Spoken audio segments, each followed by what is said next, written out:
with, we're here in London with the rock god legend that is Jon Bon Jovi. How are you? Hi, Laura. I'm fine. Welcome back to London. Yeah, it's nice. It's always fun to be here. It's a great town. Do you get time to do things, or are you just always working, or do you get time to explore and, I don't know, get on a nice bus trip or something? Well, generally, no. But on this tour, because it's been so long, a year ago, we decided to do a month at the O2 Arena. And so there were off days, and on the off days, for the first time in the 27.5 years, I did do a couple tourist things. I went to the Odd Museum and to the London Eye and that kind of stuff. But other than that, generally speaking, no, I don't. I see hotel rooms. World tour. It is just that. You're circling the world. Something like 120 shows, something crazy. How do you keep up that energy and enthusiasm every night for all those shows? It's 151 shows in total. 151 shows? Yeah. I got my numbers, even more.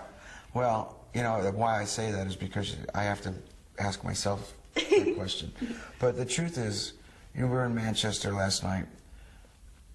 It couldn't have been more than 45 degrees. You could see your breath. It's pouring rain. And there's girls taking their tops off. And you go, these people are into this, you know? I mean, there's just, nobody's leaving, nobody's moving. I'm freezing, I'm soaking wet, and I'm going, there's just no way that you can let your guard down now. So you want it to be, you know, as much of an interchange of energies that is humanly possible. And if you can't be motivated by that, you shouldn't be in this business. You get the moments where you get butterflies in your tummy still. Does that ever happen? Do you have those moments? No. I think there's a great anticipation for certain shows. I think that there's an excitement level from the minute those house lights go out till you walk out on that stage to see, you know, is everything still working tonight? But there's no nerves at this point. I mean, if you're prepared, no matter what job you're in, I don't think you should be nervous doing it. Just looking here at the knee, this isn't an accessory, this isn't a new fashion item. This is, you've hurt yourself. How did you do this? I don't really know. I was on stage in Helsinki 8-9 days ago. It was raining. We were outside.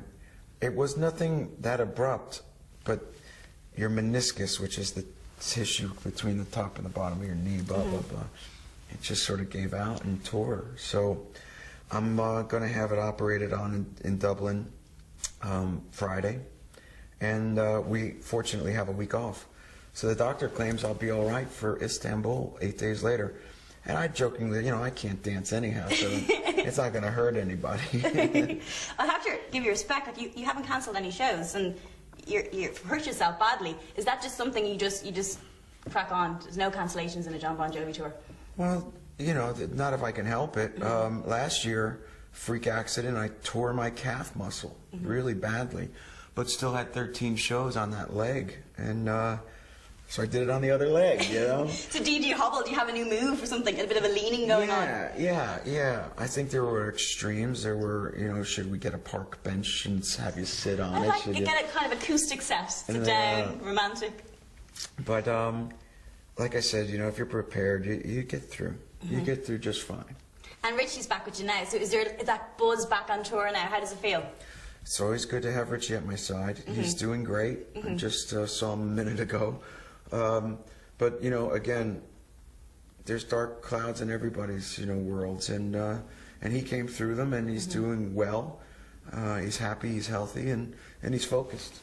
Tom Cruise is going to be in a new movie called Rock of Ages, singing a lot of your classic songs. So he's going to be taking over that iconic rock star role. How do you think he will do singing your songs?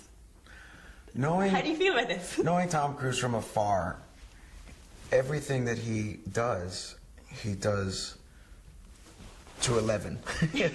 So a little rock star analogy with a wink. But when he learned how to fly airplanes because he was in Top Gun. You know, he learns how to bartend because of Cocktail. Everything, the guy races cars because of the race car movie. So he and I actually went out, and he was very intense about, how do you do this? Where's it? You know, so, relax, man. You're Tom Cruise. You can learn how to sing a song. Don't worry about it. So I'm pleased. I'm curious, but I'm confident that it will be on the extra clip, you know? Yeah, I mean, yeah. Tom Cruise singing Wanted Dead or Alive will be in the trailer. I'm pretty confident of that. Is he a good singer? I don't know. You don't know? We're going to find out Do you think together. it's going to be weird because he's been watching you? So if you watch the movie and then he's doing these little characteristics, will you I don't become think- self-conscious? I don't think that he's going to be worried about, you know, duplicating my things, but it'll be an amalgam of stuff. Yeah. In the meantime, you know, I think it's pretty neat. It's pretty amazing. And you'll be going to see the movie, no doubt. Well, I don't know about that. You don't. I lived it. I don't need to see the movie. You don't want to be version. seeing it again. I was there the first time. Real life, probably one of the biggest, best rock stars in the world. But I heard a computer game rock star your family bet you at. Oh, yeah. Is that true? Yeah, you know, it goes to show you that those damn things are jerry-rigged, you know, so... I'm happy you say that because I always lose at Sing Star, so that means I'm really good. I lost singing my own song against my own voice, and I know that I sing better now than I did then. No way. But funny enough, you know, when that little wave of, you know, everybody was playing Rock Band and the other one, my wife, my son, my daughter, they were all, you know, playing away, and I'd keep walking by, and I thought, okay. So I played the drums, and they really made no sense because there's no hi-hat. So I go, okay, well, I figured this one out, no big deal. Then I played the guitar, and I said, well, this is far too ridiculously simple, so I didn't want to do that. And then he said, come on, do it. No, do it, no. Took the microphone, sang, sitting down, and I failed. I go, oh, really? And I stood up, and I looked in the TV, let's go again. Failed again. I said, everyone goes to bed. Turn this silliness off. He's like, break it. Doesn't work. It doesn't work. That's terrible. That's definitely wrong. No, it's very funny. Do you watch TV? Do you watch the reality TV shows? Never. Never. The only thing I watch is like the Top Chef, those kind of things. Are you a know? good cook? No, but I'm a good cleaner-upper. If you invite me over for dinner, you cook and I'll clean. We get on really well. I hate cleaning up. But I'm more a takeaway girl, so we don't. Oh, there you go. I'll dial for you. Okay, You can deal. clean up afterwards. Thanks. Deal. I'll throw out the cardboard cartons and we're done. So kind. Fortunately, I'm blessed with the opportunity to do it. But it's not who I am, it's just what I do. And out of that, I've grown a number of things, one of which was the foundation and the work that it does.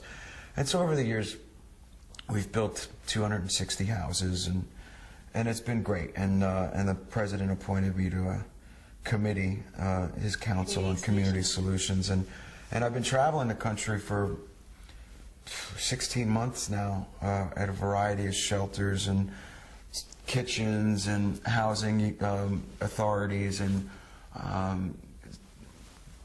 putting together a report, if you will, as one of the members of this council, to both deal with the unemployment issue in this certain demographic as well as the homeless issue, and feeding people, because the truth is there's a lot of hard-working middle-class people that are having a hard time making ends meet these days.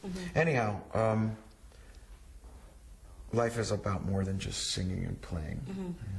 On Life Changers with Sister Mary, you've done a lot of work with, and now I hear there's a new project starting where you're going to turn an auto repair store into a restaurant. Tell me a little bit about this.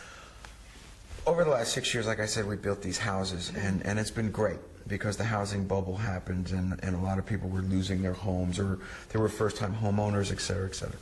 But now, because of the unemployment situation and what's going on in the country, surprisingly, 1 in 6 people are actually going to soup kitchens or food pantries to supplement what they do. And my wife and I watched the news one night and saw this concept, and then we expanded upon it, and then we ran a pilot program for 1.5 years, and in essence, and in a sentence, consider it a Robin Hood restaurant. And it's simply this. There's a menu. You're served by waiters and waitresses, beautiful linens, great food. If you can pay, you pay. If you can't pay, don't worry about it. Come back and volunteer so that you can help us help somebody else. Okay. And if you have the money and you can give and you want to see effective change, put a 20 in the envelope, and it just paid for the guy next to you. And so we ran it for 1.5 years out of a church and out of a soup kitchen, and now we've got our own above-the-ground location. It's under construction. Should be open in about a month from now, and it's called the Jon Bon Jovi Soul Kitchen.